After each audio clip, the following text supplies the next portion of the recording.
네, 오늘은 1월 10일 월요일입니다. 본문은 요한복음 3장 22절에서 36절의 말씀, 예수님의 들러리가 맞습니까? 입니다. 그 후에 예수께서 제자들과 유대 땅으로 가서 거기 함께 유하시며 세례를 베푸시더라. 요한도 살렘 가까운 에논에서 세례를 베푸니 거기 물이 많음이라. 그러므로 사람들이 와서 세례를 받더라.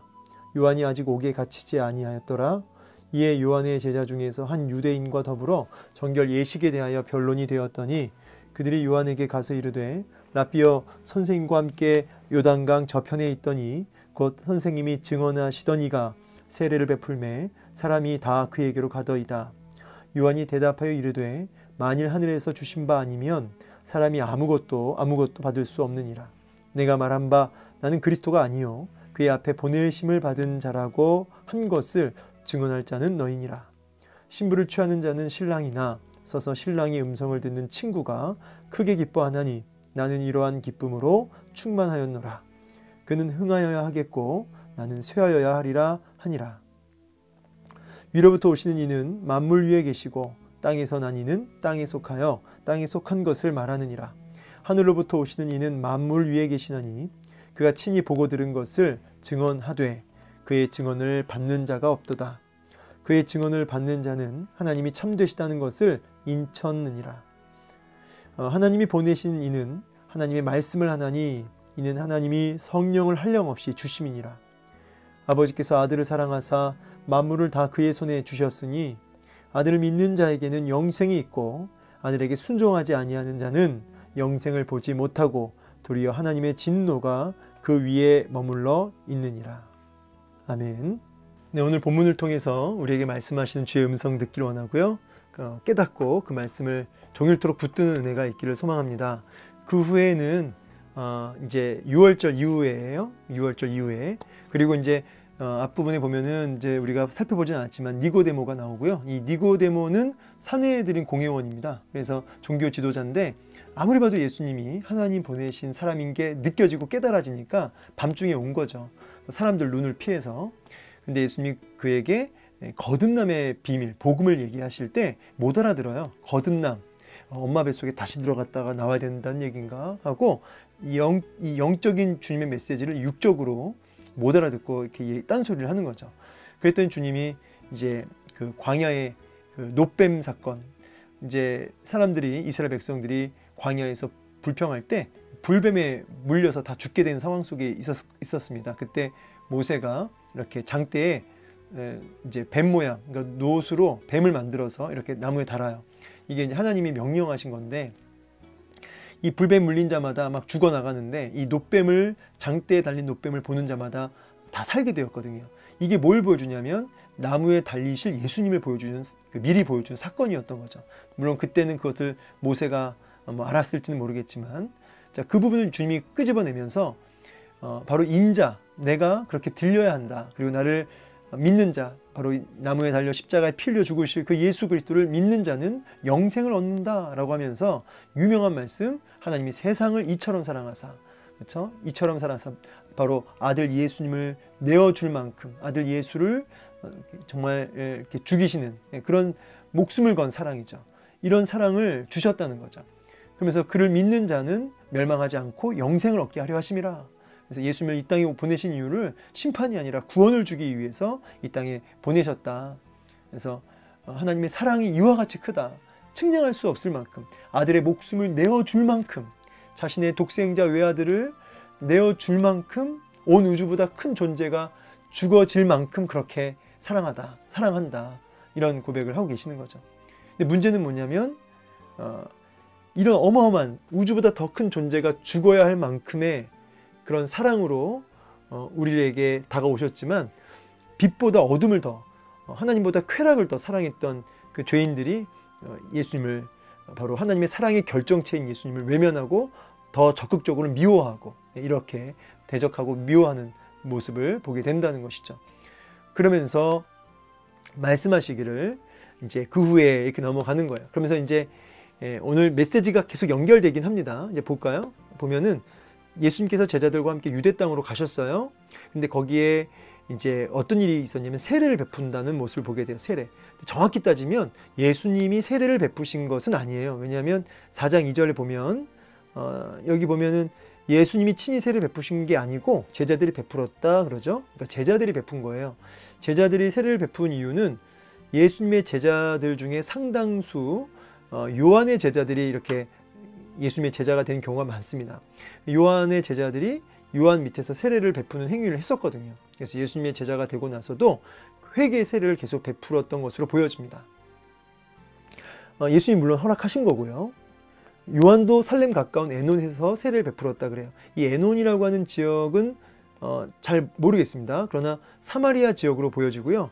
예수님이 거하시는 이 유대 땅하고 그렇게 멀지 않죠. 여전히 사람들이 많이 요한에게 몰려와서 세례를 받고 있음을 보게 됩니다. 요한의 인지도는 그야말로 대단했죠. 여전히 요한에게 사람들이 더 많이 갔던 거예요. 더군다나 24절을 보니까 아직 옥에 갇히지 아니했다 그래요. 요한의 사역이 활발하고 있고요. 동시에 예수님도 이제 떠오르는 태양처럼 이렇게 점점점 이제 인기가 올라가고 있는 상황이에요. 그러니까 예수님의 사역과 요한의 사역이 이렇게 겹쳐지는 지금 그런 시기라고 볼 수 있는 거죠. 그러니까 이제 예수님의 제자들과 요한의 제자들 사이에 약간 보이지 않는 경쟁이 있었던 것 같아요. 의식을 하고 있는 거죠. 요한의 제자 중에 한 명이 누군지 모르지만 어떤 유대인과 막 그 변론을 하고 있는데 그 내용이 뭐냐면 정결 예식이라는 거죠. 여기 제가 세례라고 써왔는데 아무리 봐도 이게 문맥적으로 여기서 말하는 정결 예식은 이제 세례에 대한 부분인 것 같아요. 예수님의 세례를 받아야 되느냐 아니면 요한의 세례를 받아야 되느냐 이런 어떤 논쟁이었던 것 같습니다. 이게 추측컨대. 그러니까 그들이 요한에게 가서, 그러니까 이 말은 이제 요한의 제자들이겠죠. 선생님, 지금 그 선생님이 요단강 저편에 있었던 그러니까 예수님이죠. 선생님이 증언하셨던 예수님이죠. 그가 지금 세례를 베푸는데 사람들이 다 그한테 갑니다. 지금 다 예수님께로 지금 몰려가고 있는데 좀 위기의식을 좀 느끼셔야죠. 지금 선생님 이러고 있는 거예요. 그러니까 쉽게 말해서 지금 인기가 지금 예수님께로 지금 쏠리고 있다. 이러다가 우리 지금 완전히 지금 이제 아무것도 안 된다. 이런 약간의 항의를 하는 거예요. 그러니까 요한이 뭐라고 하냐면 만일 하늘에서 주신 바 아니면 사람이 아무것도 받을 수 없다라고 얘기를 하죠. 이 말은 하나님이 허락하셔서 하나님의 권세로 하나님의 권위로 지금 예수님이 저렇게 하시는 거다라고 하면서 예수님의 이러한 사역과 그 제자들의 그런 어떤 세례를 주는 행위에 대해서 오히려 인정해 주고 있어요. 하나님께 기원을 두고 하나님에 의해서 저렇게 하는 거야. 너희들이 지금 뭐 가타부타 얘기할 게 아니야 라고 말씀을 하시면서 오히려 더 오히려 뭐라고 말씀하냐면 세례 요한이 28절에 내가 말했지 않느냐. 나는 그리스도가 아니다. 나는 아니다 이 말이야. 아니다. 나를 주목할 게 아니다. 여러분 이런 고백 하나하나가 이게 쉬운 고백이 아닙니다. 지금 인기가 좀 초절정이고 모두가 요한을 기대하고 있어요. 근데 뭐라고 하냐면 난 아니야. 모든 기대를 다 꺾어버리는 거죠. 자기를 따르는 제자들의 모든 기대를 꺾어버리는 거야. 난 아니라니까. 그 앞에 번뇌심을 받은 자라고 증언한 것을 증언할 자는 너다. 그러면서 오히려 저 예수님을 오히려 이렇게 드러내고 저 예수님께 모든 스포트라이트가 가게 해야 되는 게 너희들이 할 일이야. 나와 너희들이 할 일이야. 지금 세례 요한의 제자들이 본전도 못 건졌죠. 지금 예수님의 세례와 예수님을 인정하는 정도가 아니라 지금 요한은 철저하게 자기를 부정하면서 그분을 드러내고 그분을 높여야 할 것이 너희들 할 일이야 라고 오히려 역으로 지금 책망을 하고 있는 것이죠. 이런 책망 우리도 받아야 마땅합니다. 우리도 그 주님을 드러내야 할 존재들이죠. 근데 자꾸 우리가 드러나고 우리가 이렇게 주인공이 될 때가 얼마나 많아요? 그 부분에 대해서 29절 이 요한의 모습을 한번 주목해 보세요. 신부를 취하는 자는 신랑이나 서서 신랑의 음성을 듣는 친구가 크게 기뻐하나니 나는 이러한 기쁨이 충만하다. 여기 신부는 성도를 가리키죠. 성도, 신랑은 예수님. 근데 지금 이 세례 요한은 지금 자기를 뭐라고 하냐면 서서 신랑의 음성을 듣는 친구. 그러니까 이게 이제 들러리예요. 중매도 하고 들러리 역할도 하고 하면서 이제 결혼식을 이렇게 주관하는 완전히 이렇게 그 헌신하는 그런 들러리로서의 친구, 이게 자기라는 거죠. 너무 기쁘다는 거예요. 너무 기쁘다. 나는 이런 기쁨이 충만하다. 그러면서 그 예수님은, 신랑 되신 예수님은 흥해야 하겠고 나는 쇠하여야 하리라. 여기 흥한다 이 말은 이제 영향력이 커진다는 뜻이고, 쇠하여야 하리라 이 말은 영향력이 작아지는 거죠. 난 점점점 영향력이 작아지고 우리 예수님은 영향력이 점점점 커져야 돼 라고 얘기하고 있습니다. 여러분 이런 기쁨이 여러분 안에 있으세요? 들러리의 기쁨이라고 하는데, 들러리의 기쁨.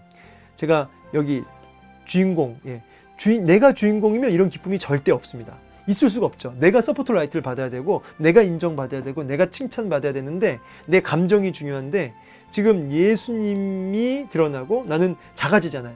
점점 작아지다 못해 이제 안 보이잖아요. 그럼 못 견디는 거죠. 내가 주인공인 사람은 이게 안 됩니다. 하나님이 여러분의 주인공이세요? 여러분, 세상은 너의 인생의 주인공은 너야 라고 얘기하죠. 그러나 성경은 너의 인생의 주인공은 예수님이야 라고 얘기하죠. 그걸 아멘으로 받는 사람이 성도라는 거예요. 여러분, 성도 맞습니까? 그런데 왜 여전히 여러분이 주인공 자리에 앉아 있는 것을 기뻐하십니까? 여러분, 이거는요 다른 게 아니라 주님이 높아지고 주님이 드러나는 일이 정말 그분이 주인공이 맞다면 그 일이 당연하게 여겨진다는 거예요. 그런데 내가 주인공인 사람은 내 감정이 중요해요. 내 분노가 중요해요. 주님이든 뭐든 주님의 이름이 높아지든 말든 지금 당장 내 감정을 상하게 한 그것 때문에 폭발하죠. 내 감정이 중요하고요. 내 어떤 그 사람들에게 인정받는 게 중요하죠. 하나님의 평가보다 사람의 평가가 중요하죠.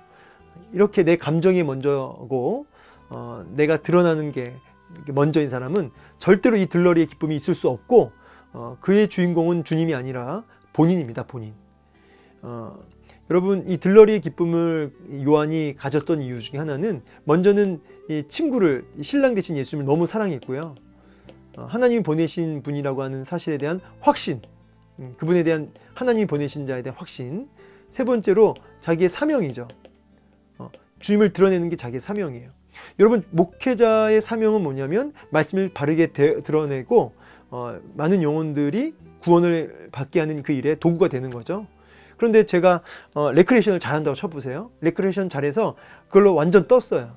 모두가 그걸 인정해줘요. 여러분, 기쁠까요? 기쁠 수 있죠. 그러나 그걸로 주어진 기쁨은 아무것도 아니에요. 내가 목회자로서 정말 그 역할을 다 완수했을 때 그때 얻어지는 기쁨, 내 존재 이유와 존재의 목적을 달성했을 때의 기쁨이 엄청난 거죠. 아무리 다른 걸로 잘해도. 그러니까 요한은 지금 자기의 존재 목적을 다 이루고 있어서 너무 기쁜 거예요. 여러분, 이 들러리로서의 기쁨, 여러분의 존재 목적, 그 정말 주님 맞습니까? 그렇다면 여러분의 감정이 주인공이 돼서는 안 돼요. 여러분의 분노와 여러분의 어떤 그 죄악을 향한 불붙는 마음과 이런 것들이 주인공이 되면 안 된다고요. 자꾸 쇠해야죠. 그런 것들은 자꾸 쇠하여야 되죠. 여러분의 감정은 자꾸 쇠하여야 되고, 여러분이 서포트라이트를 받는 것들이 자꾸 쇠하여지고 자꾸 주님만 드러나지고 높아질 수 있어야 되죠. 여러분의 모습을 통해서, 여러분의 말과 삶을 통해서. 정말 그게 못 견딜 만큼 힘들다면 어쩌면 여러분은 들러리가 아닐 수도 있어요. 주님의 들러리. 여러분, 주님의 들러리가 되시기를 축복합니다. 그러면서 요한이 자기와 예수님 비교하지 말라는 거예요. 위로부터 오시는 이 예수님은 만물 위에 계시는 신적 존재이시고, 땅에서 난 이 자기를 가리키죠. 이 땅에 속한 것, 그냥 땅에 있는 것만 얘기한다. 비교할 수 없다. 만물 위에 계신 이와 어떻게 비교하냐. 그가 친히 보고 들은 것을 하늘의 신비를 증언하시는데, 문제는 뭐냐면 이 복음을, 이 신비를 받을 자가 없다는 거예요. 3장 19절에 왜냐하면 죄를 더 사랑해서, 하나님보다 쾌락을 더 사랑해서. 그래서 다 심판 속에 들어가는 거죠. 그러면서 이어지는 말씀이 뭐냐면, 역으로 그러나 그의 증언을 받는 자는 하나님이 참되시다. 너는 내 백성이야. 하나님이 이렇게 인정하신다는 거예요. 그렇게 인정하신다는 거죠. 도장, 인정하시느니라. 그러면서 하나님이 보내신 이는, 하나님이 보내신 예수님, 하나님의 말씀을 한다는 거죠. 하나님의 성령을 한량없이 주심이라. 자, 하나님과 성령이 나오죠. 성부 하나님, 성령 하나님이 같이 나와요. 여러분, 이건 이제 증인이라고 볼 수 있습니다. 여러분, 증인의 수. 어떤 누군가가 말을 할 때 그 말에 그 어떤 진실 여부를 가리려면 증인이 필요한데 그 증인의 수가 둘이에요. 자, 하나님과 성령님이 예수님의 그 모든 사역과 그 메시지에 뭐예요? 증언을 하고 있는 거죠. 증인으로. 그래서 예수님이 참 하나님의 보내신 아들임을 하나님이심을 지금 성부 하나님과 성령 하나님이 증언하고 계신다. 그러면서 너희는 바로 이 하나님의 아들 예수 그리스도를 영접해야 된다라고 지금 촉구하고 있는 거죠.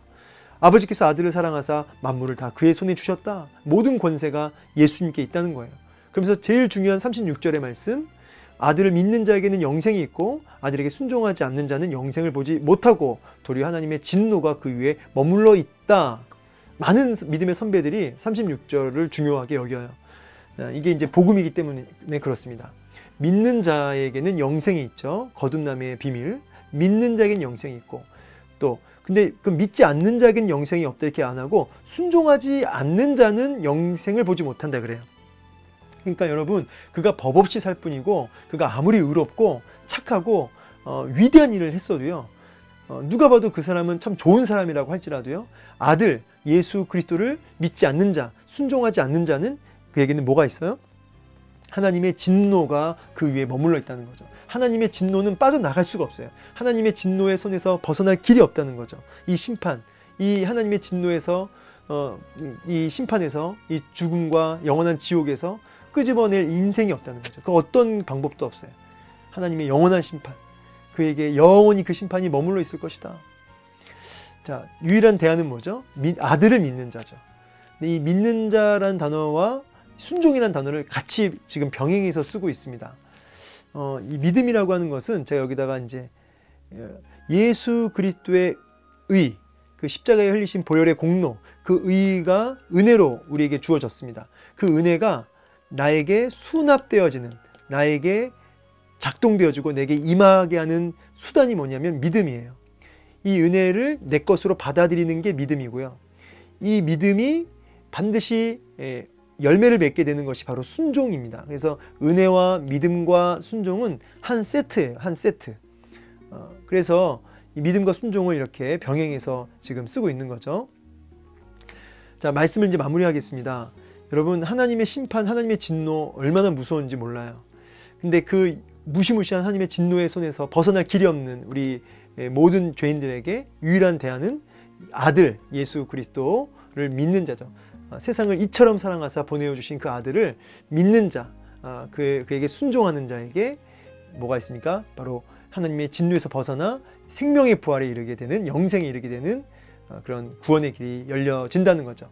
이런 은혜로 믿고 믿음으로 순종하는 자에게는 반드시 이런 들러리 정체성, 들러리로서의 정체성이 있습니다.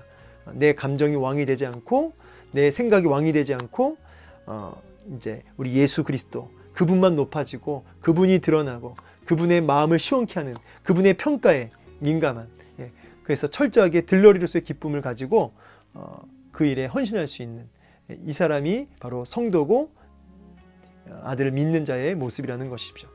오늘도 이 말씀 마음에 깊이 새기시고 여러분의 왕이 누구신지, 여러분 인생의 주인공이 누구신지를 분명히 드러내 보일 수 있는 들러리로서의 기쁨이 충만한 오늘 한날 되시기를 주의 이름으로 축복합니다. 감사합니다.